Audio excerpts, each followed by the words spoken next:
तो प्यारे बच्चों, आपके अपने YouTube चैनल टारगेट बोर्ड में एक बार फिर से आप सभी लोगों का बहुत बहुत स्वागत है। तो एक बार फिर से आज हम लोग इतिहास के कुछ महत्वपूर्ण क्वेश्चन को देखेंगे, जो कि इतिहास के तीसरे नंबर चैप्टर जिसका नाम है हिंद चीन में राष्ट्रवादी आंदोलन।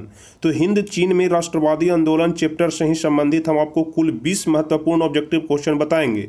यही 20 महत्वपूर्ण ऑब्जेक्टिव क्वेश्चन जो हम आपको अभी बताएंगे, अगर तीसरे नंबर चैप्टर से कोई भी ऑब्जेक्टिव क्वेश्चन आपसे पूछा जाता है एग्जाम में, तो यही 20 क्वेश्चन में से कोई क्वेश्चन पूछा जाएगा।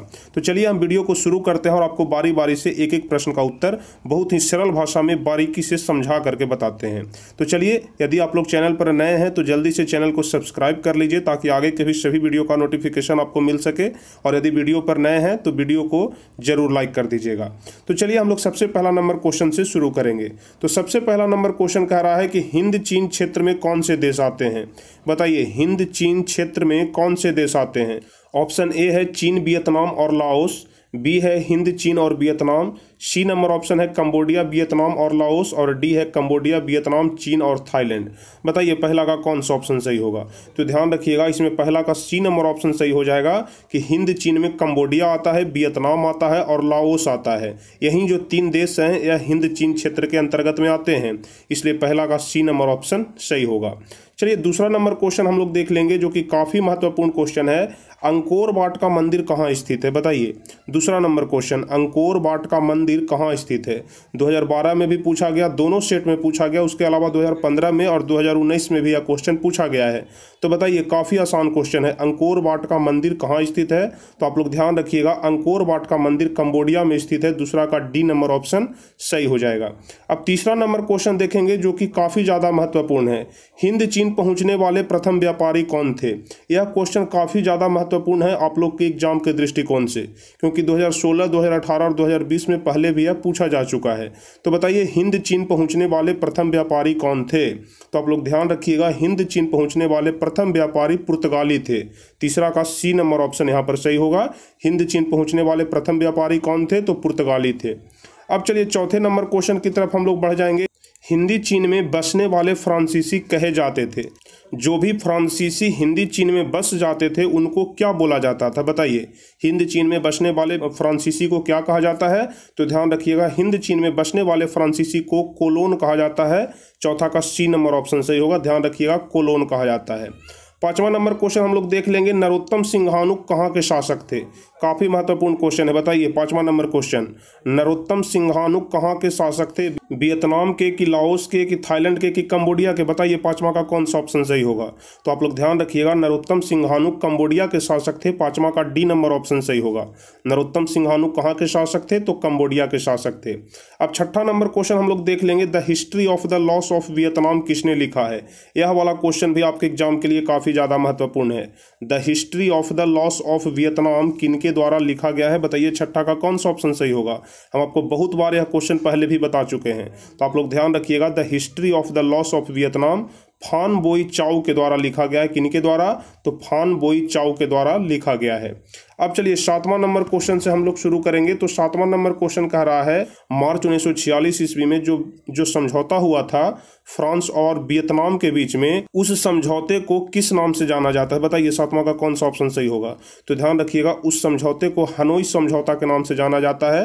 काफ़ी महत्वपूर्ण क्वेश्चन है, 2018 में पूछा गया था। ठीक है, मार्च 1946 ईस्वी में फ्रांस और वियतनाम के बीच होने वाले समझौते को हनोई समझौता के नाम से जाना जाता है।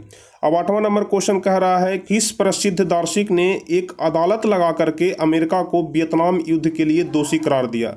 ठीक है, बताइए कि किस प्रसिद्ध दार्शनिक ने एक अदालत लगा करके अमेरिका को वियतनाम युद्ध के लिए दोषी करार दिया, कि जो वियतनाम युद्ध हुआ उसके लिए अमेरिका दोषी है। तो वह बताइए, वह प्रसिद्ध दार्शनिक कौन था? बताइए आठवां का कौन सा ऑप्शन सही होगा? तो उसका नाम था रसेल, यानी कि रसेल ने ही एक अदालत लगा करके अमेरिका को वियतनाम युद्ध के लिए दोषी करार दिया था। नाम ध्यान रखिएगा, रसेल। अब चलिए नौवां नंबर क्वेश्चन, हिंद चीन में अंतिम युद्ध समाप्ति के समय अमेरिकी राष्ट्रपति कौन थे? बताइए, काफ़ी महत्वपूर्ण क्वेश्चन है कि हिंद चीन क्षेत्र में अंतिम युद्ध समाप्ति के समय अमेरिकी राष्ट्रपति कौन थे? 9वां का कौन सा ऑप्शन सही होगा? तो ध्यान रखिएगा, जब हिंद चीन क्षेत्र में अंतिम युद्ध की समाप्ति हो रहा था उस समय अमेरिका के राष्ट्रपति निक्सन थे। ठीक है, 9वां का बी नंबर ऑप्शन सही होगा। उस समय अमेरिका के राष्ट्रपति कौन थे? निक्सन थे, जब हिंद चीन क्षेत्र में अंतिम युद्ध समाप्ति की ओर था। अब चलिए 10वां नंबर क्वेश्चन, हुआ आंदोलन किस प्रकृति का था? बताइए 10वां का कौन सा ऑप्शन सही होगा? हुआ आंदोलन, ध्यान रखिएगा 10वां नंबर क्वेश्चन है। तो बताइए कि हुआ आंदोलन किस प्रकृति का था? तो आप लोग ध्यान रखिएगा, हुआ आंदोलन क्रांतिकारी धार्मिक प्रकृति का था। ठीक है, हुआ आंदोलन क्रांतिकारी धार्मिक प्रकृति का था। अब चलिए 11 नंबर क्वेश्चन, जिनेवा समझौता कब हुआ था? बताइए 11 नंबर क्वेश्चन का कौन सा ऑप्शन सही होगा? जिनेवा समझौता कब हुआ था? 1954 कि 1960 कि 1950 कि 1946? बताइए 11 का कौन सा ऑप्शन सही होगा? तो ध्यान रखिएगा, जिनेवा समझौता 1954 ईस्वी में हुआ था। 11 का ए नंबर ऑप्शन सही होगा। ठीक है, जिनेवा समझौता कब हुआ था? 1954 ईस्वी में। 12 नंबर क्वेश्चन कह रहा है कि वियतनाम का एकीकरण कब पूर्ण हुआ? बताइए वियतनाम का एकीकरण कब पूरा हुआ था? 12 का कौन सा ऑप्शन सही होगा? तो आप लोग ध्यान रखिएगा, वियतनाम का एकीकरण 1975 ईस्वी में पूरा हुआ था। 12 का डी नंबर ऑप्शन सही होगा। ठीक है, वियतनाम का एकीकरण कब पूरा हुआ? तो 1975 ईस्वी में। अब 13 नंबर क्वेश्चन कह रहा है कि अनामी दल के संस्थापक कौन थे? ठीक है, 13 नंबर क्वेश्चन कह रहा है कि अनामी दल के संस्थापक कौन थे? 13 नंबर क्वेश्चन। तो आप लोग ध्यान रखिएगा, जोनगुएन आई थे। ठीक है, क्या नाम है? जोनगुएन आई, यानी कि ए नंबर ऑप्शन सही होगा। अनामी दल के संस्थापक जोनगुएन आई थे। अब चलिए 14 नंबर क्वेश्चन कह रहा है कि दिएन वियन फू के युद्ध में कौन बुरी तरह हार गया था? महत्वपूर्ण क्वेश्चन है, आप लोग ध्यान रखिएगा। दिएन वियन फू के युद्ध में कौन बुरी तरह से परास्त हो गया था? कौन बुरी तरह से हार गया था? पुर्तगाल वाले लोग, की कंबोडिया, की फ्रांस, की अमेरिका? बताइए 14 का कौन सा ऑप्शन सही होगा? तो ध्यान रखिएगा, 14 का बी नंबर ऑप्शन सही हो जाएगा। दिएन वियन फू के युद्ध में फ्रांस बुरी तरह से हार गया था। 14 का बी नंबर ऑप्शन यहाँ पर सही होगा। 15 नंबर क्वेश्चन कह रहा है कि क्रांतिकारी संगठन दुई तान हुई के नेता कौन थे? बताइए क्रांतिकारी संगठन दुई तान हुई, यहाँ पर नाम थोड़ा टेढ़ा मेढ़ा है, आप लोग ध्यान रखिएगा कि क्रांतिकारी संगठन दुई तान ह्यू के नेता कौन थे? 15 का कौन सा ऑप्शन सही होगा? तो ध्यान रखिएगा, कुआंग दे। ठीक है, क्रांतिकारी संगठन दुई तान हुई के नेता कुआंग दे थे, यानी कि 15 का सी नंबर ऑप्शन सही होगा। जिस प्रकार का संगठन है उस प्रकार का नाम भी है, टेढ़ा मेढ़ा संगठन और टेढ़ा मेढ़ा नाम। दुई तान हुई संगठन का नाम है और क्रांतिकारी का क्या नाम है, नेता का क्या नाम है? तो कुआंग दे हो जाएगा। अब 16 नंबर क्वेश्चन हम लोग देखेंगे, जापान ने हिंद चीन पर अधिकार कब जमा लिया था? बताइए कि जापान ने हिंद चीन पर अपना अधिकार कब जमा लिया? 1939 में, 1940 में, 1941 में, 1942 में?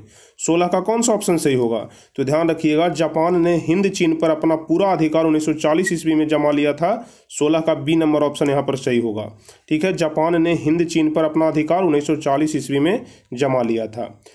अब 17 नंबर क्वेश्चन हम लोग देख लेंगे, स्कॉलर्स विद्रोह कब हुआ? बताइए 17 नंबर क्वेश्चन, स्कॉलर्स विद्रोह कब हुआ? ध्यान रखिएगा आप सभी लोग, स्कॉलर्स विद्रोह 1868 ईस्वी में हुआ था। स्कॉलर्स विद्रोह कब हुआ था? तो ध्यान रखिएगा 1868 ईस्वी में स्कॉलर्स विद्रोह हुआ था। अब 18 नंबर क्वेश्चन, वियतनाम में टोकन फ्री स्कूल की स्थापना कब हुई थी? बताइए वियतनाम में टोकन फ्री स्कूल 2015 में क्वेश्चन पूछा गया है। बताइए टोकन फ्री स्कूल की स्थापना कब हुई थी? तो 18 का कौन सा ऑप्शन सही होगा? तो ध्यान रखिएगा 1907 ईस्वी में वियतनाम में टोकन फ्री स्कूल की स्थापना हुई थी। 18 का ए नंबर ऑप्शन सही होगा। वियतनाम में टोकन फ्री स्कूल की स्थापना 1907 ईस्वी में। चलिए अब 19 नंबर क्वेश्चन, जो कि सबसे आखिरी क्वेश्चन है इस चैप्टर का, अंकोर वाट के मंदिर का निर्माण किस शासक के द्वारा करवाया गया? अंकोर वाट के मंदिर का निर्माण किस शासक के द्वारा करवाया गया था? हो सकता है कि आपके एग्जाम में यह वाला क्वेश्चन पूछा जाए, क्योंकि इसके पहले 2019 में भी पूछा गया है। तो बताइए अंकोर वाट के मंदिर का निर्माण किस शासक के द्वारा करवाया गया था? तो आप लोग ध्यान रखिएगा, अंकोर वाट के मंदिर का निर्माण सूर्यवर्मन द्वितीय के द्वारा करवाया गया था। 19 का ए नंबर ऑप्शन सही होगा। किसके द्वारा? तो आप लोग ध्यान रखिएगा, सूर्यवर्मन द्वितीय के द्वारा ही अंकोर वाट के मंदिर का निर्माण कराया गया था। तो चलिए कुल यही 19 क्वेश्चन था, जो कि इतिहास के तीसरे नंबर चैप्टर हिंद चीन में राष्ट्रवादी आंदोलन से संबंधित था। अगर आपसे एग्जाम में हिंद चीन में राष्ट्रवादी आंदोलन चैप्टर से कोई भी प्रश्न पूछा जाता है तो इन्हीं 19 क्वेश्चन में से कोई क्वेश्चन आपसे पूछे जाएंगे, इससे बाहर का एक भी क्वेश्चन नहीं रहेगा। तो आपको यह वीडियो कैसा लगा, आपका कितना जवाब सही हुआ, कितने प्रश्न का आप लोग सही जवाब दिए हैं, आप हमें नीचे कमेंट में जरूर बताइएगा। और यदि आपको वीडियो अच्छा लगा हो तो इसे अधिक से अधिक लाइक कर दीजिए, अपने दोस्तों के बीच अधिक से अधिक शेयर कर दीजिए। और जो भी स्टूडेंट चैनल पर नए हैं, पहली बार वीडियो देख रहे हैं, सभी लोग चैनल को जरूर सब्सक्राइब कर लीजिएगा ताकि आगे के भी सभी वीडियो का नोटिफिकेशन आपको मिल सके। तो चलिए फिर मिलेंगे हम आपसे अगले वीडियो में कुछ इसी प्रकार के महत्वपूर्ण वीडियो के साथ, हेल्पफुल वीडियो के साथ। तब तक के लिए जय हिंद, धन्यवाद।